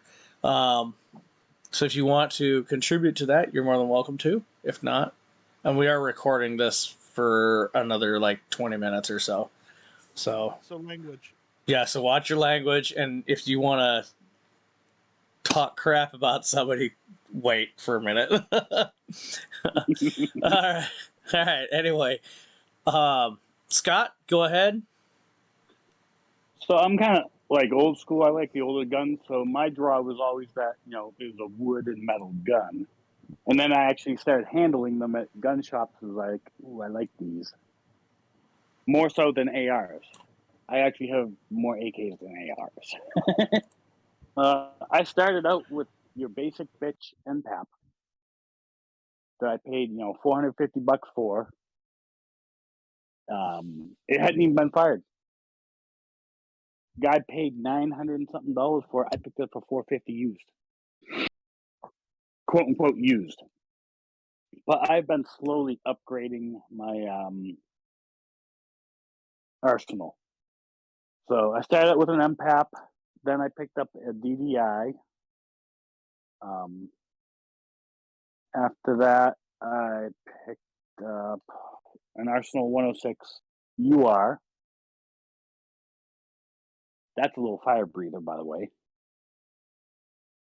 I've got my Riley Defense 74 in green Zenico furniture.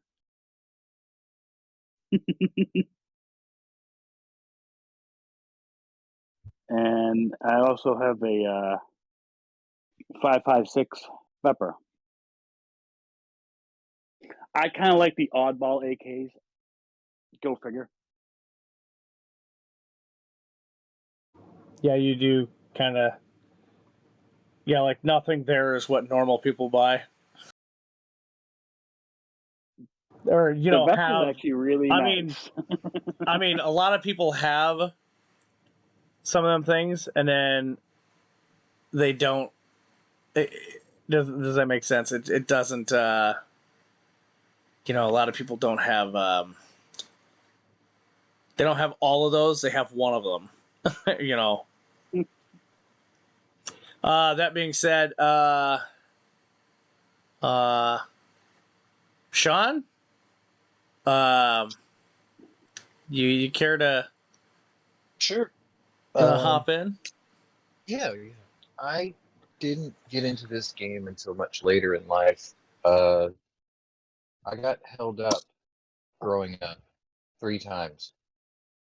First time, I was a little kid after my mom was involved in a car accident. We got carjacked on the way to the hospital. And my dad got out of the car, he winked at me, and as the guy started to step into the car, he put the barrel of his gun behind the guy's knee and blew it out under the car. So that was my first foray into firearms. But then I got held up personally twice growing up. And by my 27th birthday, I figured, you know what? I think I've been playing the odds long enough. And, the next time this happens, I'd like to at least be on equal footing with my aggressor. So, first gun I ever bought was a Walther PPK, surprise, surprise, which was terrible. And then I replaced it with a Smith & Wesson 40 Shield, which was also terrible. And then I got smart and I bought a 44 Magnum, which was probably not the best idea for carry, but it sort of bloomed out from there. So in the last 15 years, 77 guns later, I think I finally got it right. But yeah, like my broadcast room here is basically an armory.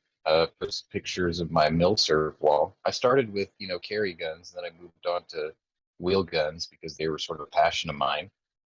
My first AK was actually a pre-band Norinco Mac 90 that my dad picked up for next to nothing, And the only reason I really liked it was because the finish on the furniture was amazing. And then my dad pointed it at a friend of mine who came to the door with a BB gun. But he didn't know that at the time. He just thought somebody was coming to shoot us. So that was kind of shocking. And then I did the milsurp thing, the wheel gun thing, and then I started learning how to build ARs. And about 15 of those later, Scott and a couple of people started talking about AKs. And at the time, you know, I had the Norinco. It was cool, but I wasn't really versed in them. And then Escape from Tarkov came out. A couple of people were talking about the Vichez. And then Kalashnikov USA decided that they were going to make the KP9, and all my friends bought it. So, in keeping up with the Joneses, I bought one, and I decked it out with Zenitco stuff and flip out, you know, brace and EOTech 512 and PEC 15, and I just went nuts on it. It was at the time the most expensive gun I ever built.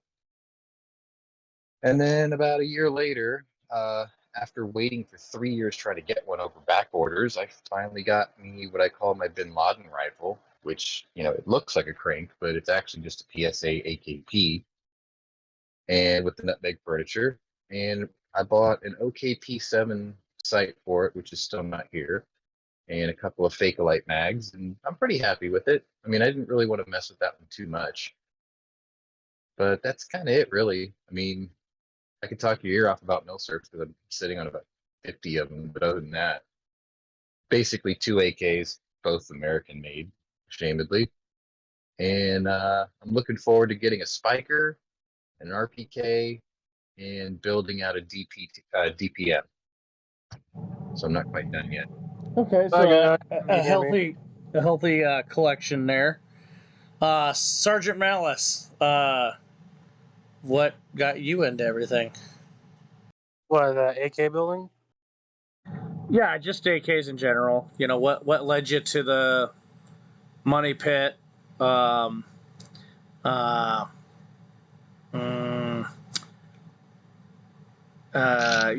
What led you down to the path of insanity, to where you're here now with the rest of the lunatics?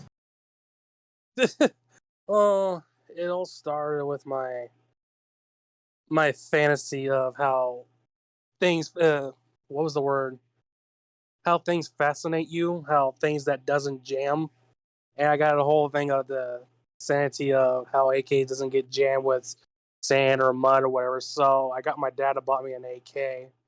And my first AK I ever shot was a Century Arms C39 milled rifle. And I fired it. I like how it fired and everything, but the only issue is that most of those components were cast in metal, and I learned about everything about cast in metal from Brandon, the YouTuber. I forgot what his name was. It was Brandon something. And so I started doing my research of all AKs, and I got the hang of building one myself.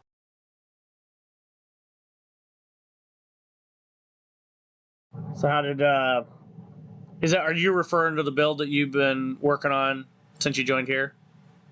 Yes. How's that turned out? I mean, I see a lot of posts, so I mean, did you find somebody to parkerize yet, or? Actually, I did. One of your buddies sent me a website called Bill Armory. I tried to call him up, questioning about do I send them the parts or whatever, but they haven't answered me all week. So I'm gonna try again Monday. Yeah. That's Yeah, my bad. We're overloaded. What's they that? do a lot of work for Tipman. So What did you say? I think you're breaking up with me.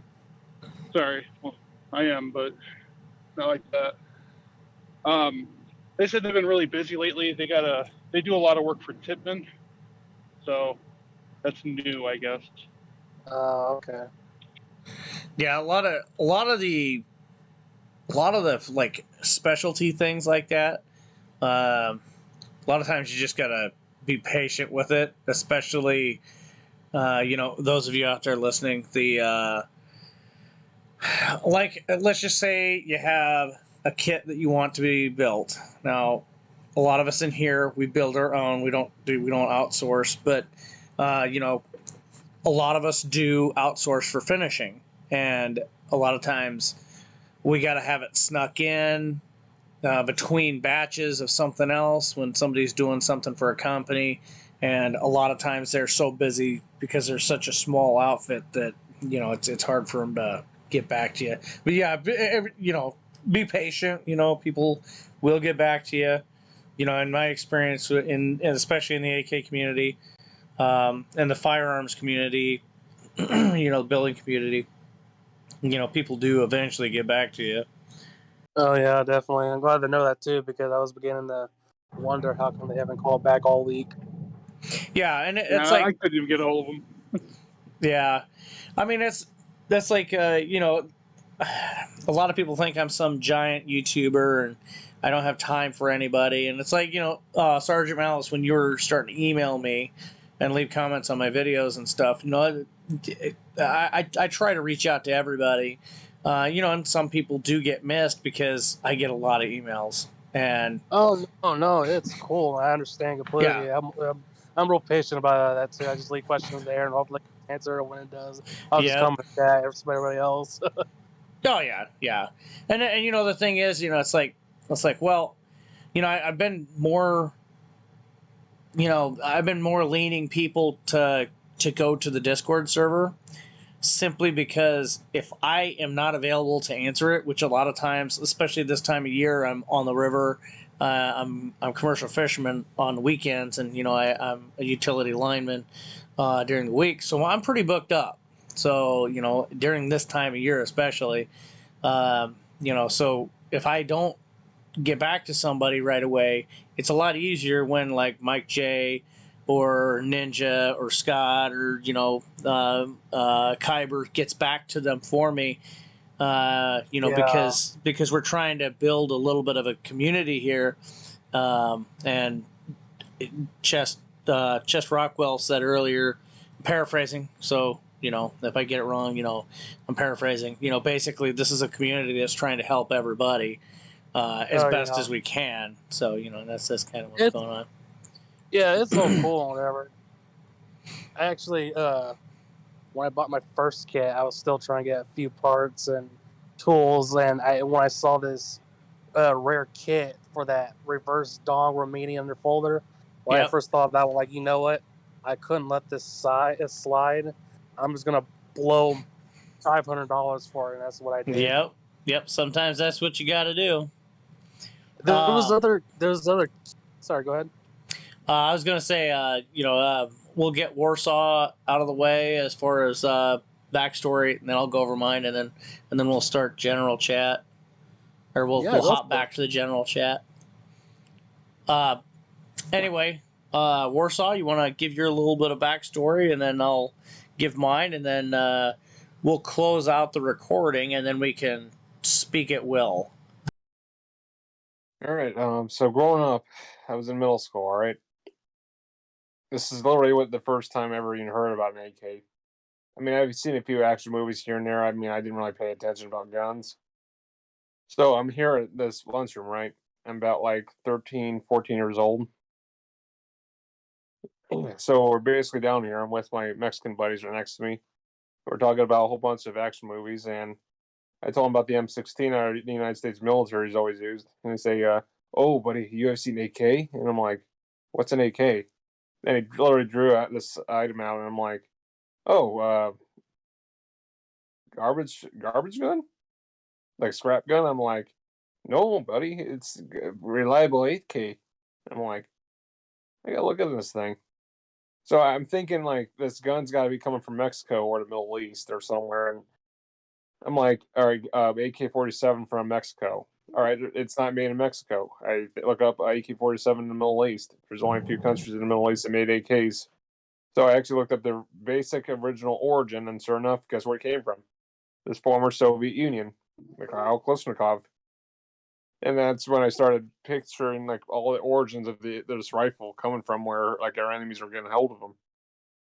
And it wasn't until high school then I started getting more into firearms and starting to become more, pro Second Amendment, because school was always indoctrinating me thinking, oh, guns are bad, only police and military can have them. What a bunch of lies. But it wasn't until my 20s and I actually picked up an RAS-47 as my first AK. Yes, I know. Everybody was heckling me about it, but that was my first AK rifle. Then I just fell in love with it because before that, I actually was more of an AR shooter, and shooting an AK was definitely a big change for me because it's a different animal. It's a different platform, and after that, I went on building, and now I got my own underfolder, and I even got my own tactical AK that some people don't even like. So yeah, it's been a long journey, and I love it. Excellent. F&H, we're going over what got people into AKs, and since you hopped in, I'll let you go over your backstory if you want, and then I'm going to go over mine, and then we're going to close out the recording portion, and then it's going to be the Wild West for discussion after that. So, floor is yours. Tell your story, and then after you're done, I'll tell mine, and then yeah. Well, I'll make mine short and sweet. I was raised in a family with roots in firearms, we'll say. I won't go into it anymore. And at an early age, about 6 years old, I learned how to shoot. And I guess to sum it up, I remember getting my first rifle was an AK-47, and I was lucky enough to find a Mac 90. And this was during the "fuck you" Clinton ban. And yeah, the rest is history. I love AK. Excellent. All right, so mine's a little bit of a long one. Mine is too, by the way, but go for it. I didn't get to finish mine, but I want you guys to finish yours before I go with my long one. So you guys go ahead. All right. So mine starts back in the day, right? Back in the day of the dinosaurs. I believe the Velociraptor had just we had just evolved that, so that was kind of the new thing, and AK-47s were made out of rocks.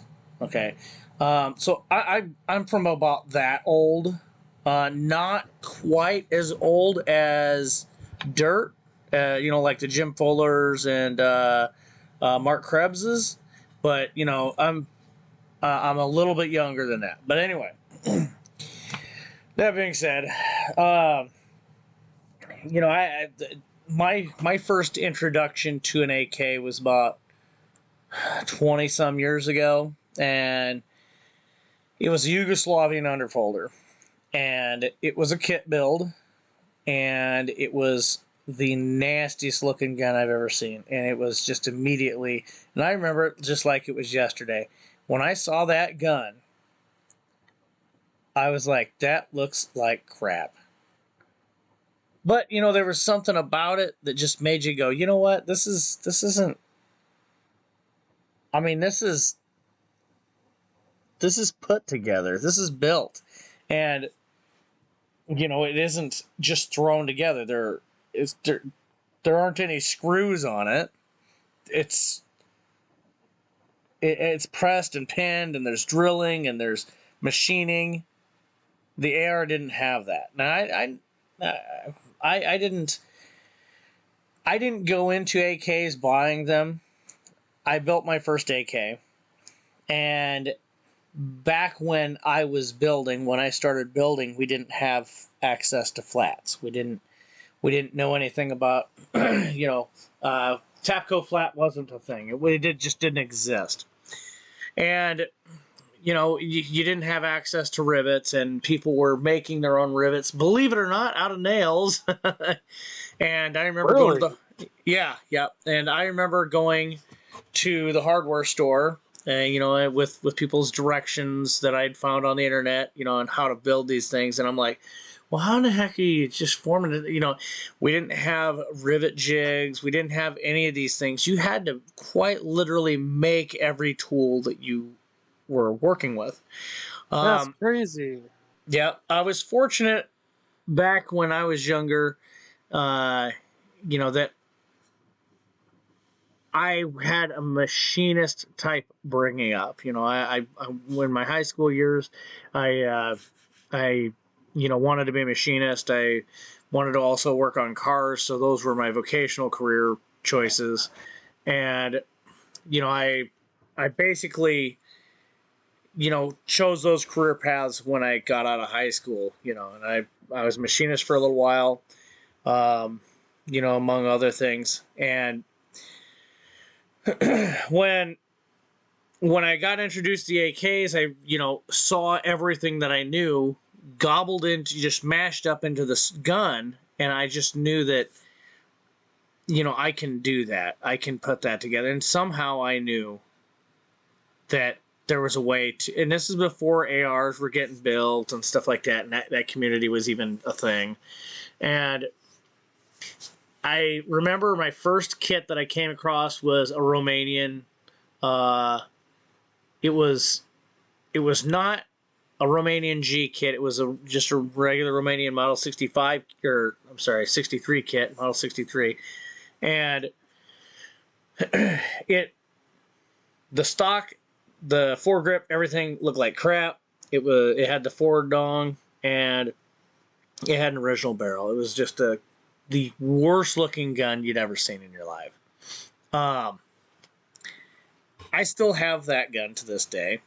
But when I first built that gun, it was not the greatest build. I will put that out there. Getting the barrel out was easy. Getting it back in and head spacing it was easy because it was already pre-drilled, and everything was set from Romania, obviously, because and it was that was about 20 years ago.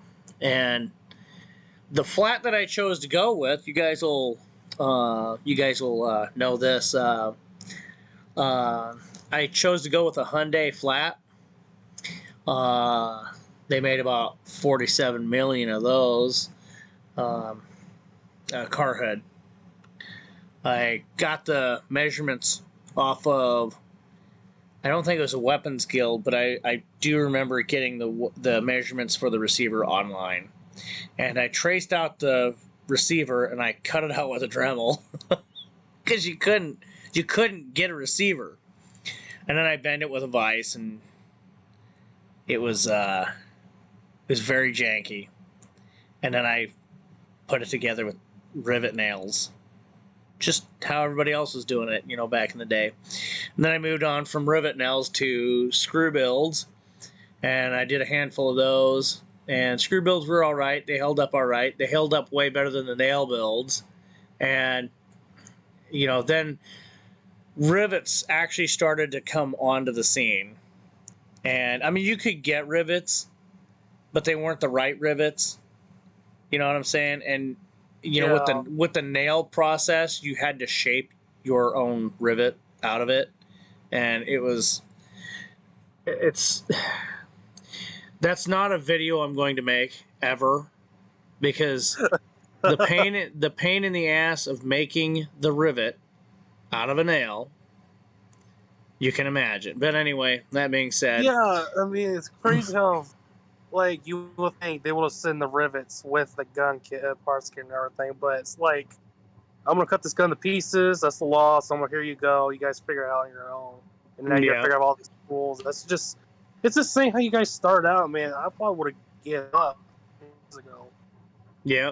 But anyway, after I built a few like that, and I went on to screw builds, and then rivets became a thing about the same time flats started coming out, and I graduated onto Tapco flats. And, then, I mean, we had Gordon Tech triggers. We didn't have G2s. And those were compliance parts. Those were all of our compliance parts. And, this was back in the days of the Chinese AKs are the worst AKs on the market. The Wasser 10s have such horrendous, the Wassers of the day that had such horrendous feed issues, fitment, and all the sights were canted. And then the Wasser 10s came out, and they were an improvement, and they weren't actually an improvement. They were still junk. and and then the Century Monkey meme came out, and then you had all these other guns coming out like the M72s, or the M74s, the GP75s and stuff like that. And this whole time I had never bought one, and then the Segas, the N223 came out. I bought one of those. That was my first actual AK that I bought. And from that I learned a lot of things, and because up until that point I was pretty much the only guy in the area that knew anything about an AK.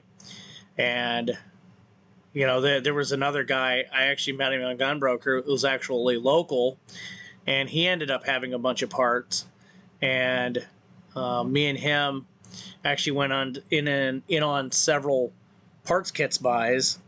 And man, it's just glorious when you see 40 boxes of 40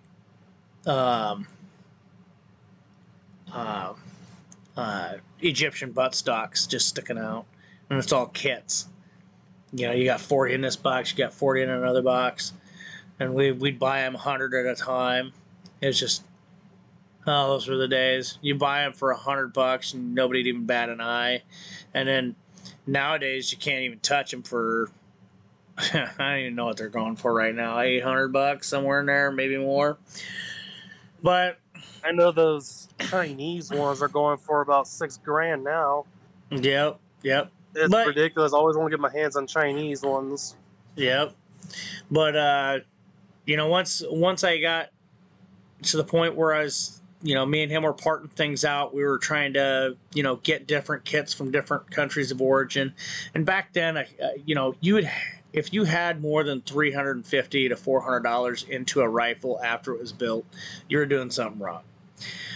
This is before, it was crazy because Tapco started to introduce the pre-hole drilled flat, and everybody started going crazy because it's like, no, that's more than an 80%. And before, we're dealing with a flat piece of metal, the rails aren't bent up, and it's just, there's nothing there. You had to locate your own holes, and oh, it's more than 80%. Well, 80% is an arbitrary number, and we had to learn along the way.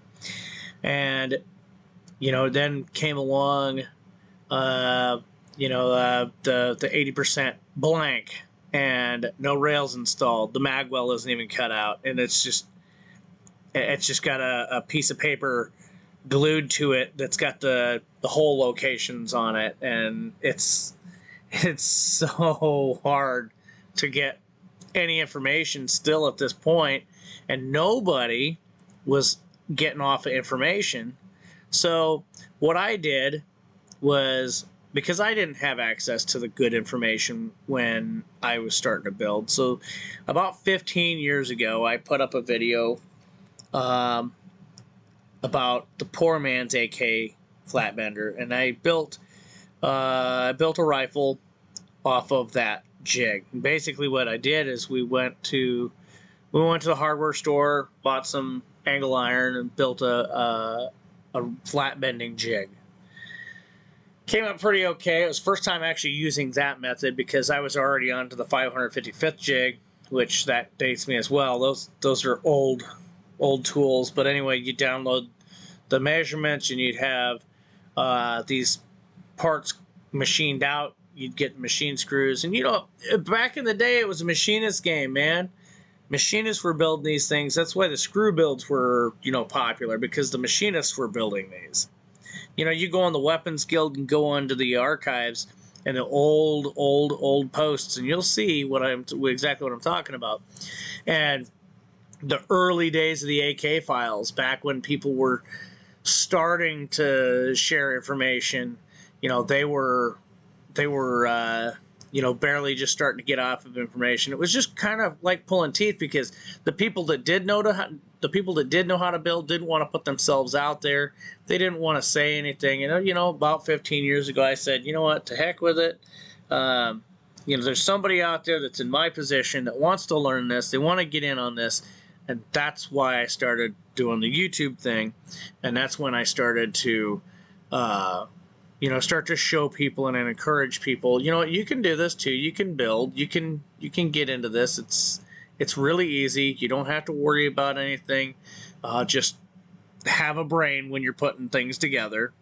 And at one point I actually had a little bitty run of build DVDs, and that was ancient technology. A lot of that stuff, I remember when headspace gauges weren't even a thing, and the tape method that was brought up earlier in the discussion. The tape method was the tried and true method of the day, and that's one reason why I made mention earlier in the program that you do want to make sure you're checking headspace on them older builds, because a lot of them are probably tape headspace gauged. It's just how people had to do it back in the day.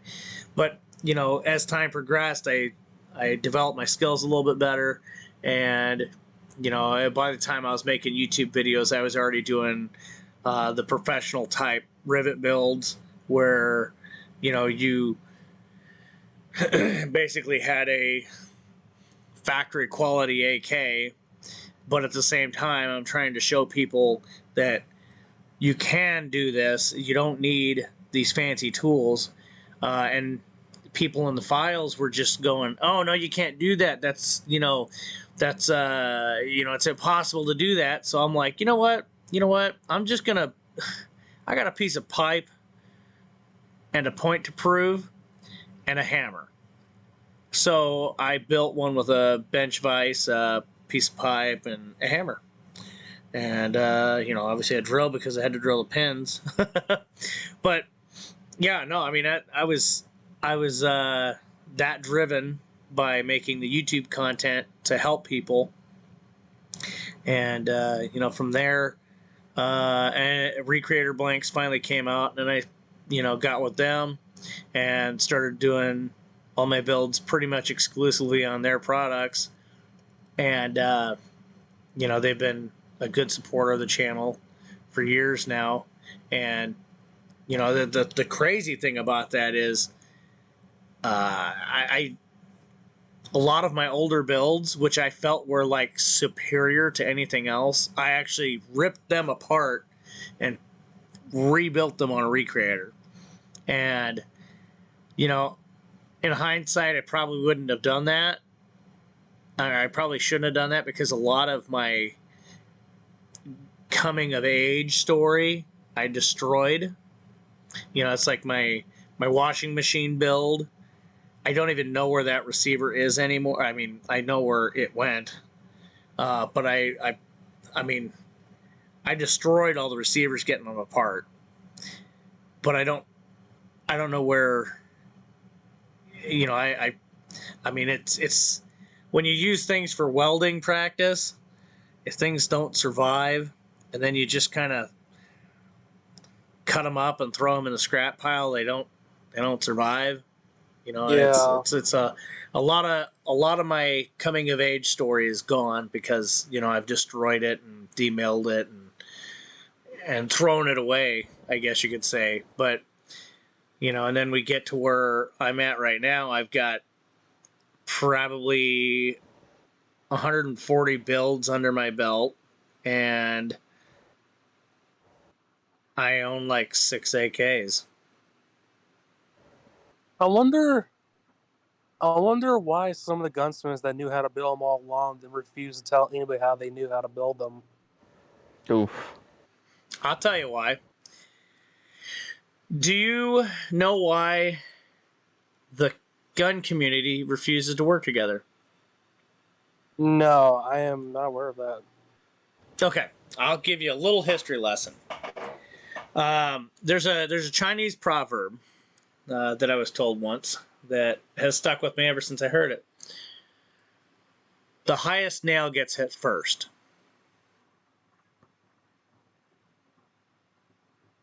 That's why they don't talk. Right. They're all on the AK files. They think they're sneaky. But I'll tell you, the feds are watching them just as much as they're watching you, just as much as they're watching me. And everybody that has filled out a Form 4473 has a record. And they know who you are. So if you've bought just one gun legally through an FFL, they got your info. But anyway, that's about my story, and I'm kind of caught up here. And when I say 6 AKs, it's like, everything else I've built. Yeah, and I've been playing, when I finish my 2 kids, I plan on buying more AKs of different origins as a collection, because I've been wanting to collect some of these old guns, because I've been fascinated how the older they are, the laster they are, the more like the modern times where everyone builds as shit and they don't last very long. Yep. All right, guys, I'm going to close out the recording version of this. It's pushing 2 hours, and I know that everybody in the viewing audience cried that it was an hour and 40 minutes last time. Yeah, those out there in the listening audience, most of you guys aren't donating on patreon.com/Zeke Shoots. So, I mean, you don't have to watch, but you can listen. But my view metrics say that most of you guys did watch, and you watched the whole thing. So, the 3 or 4 people that complained, they must have watched too. So, yeah. I got a quick question.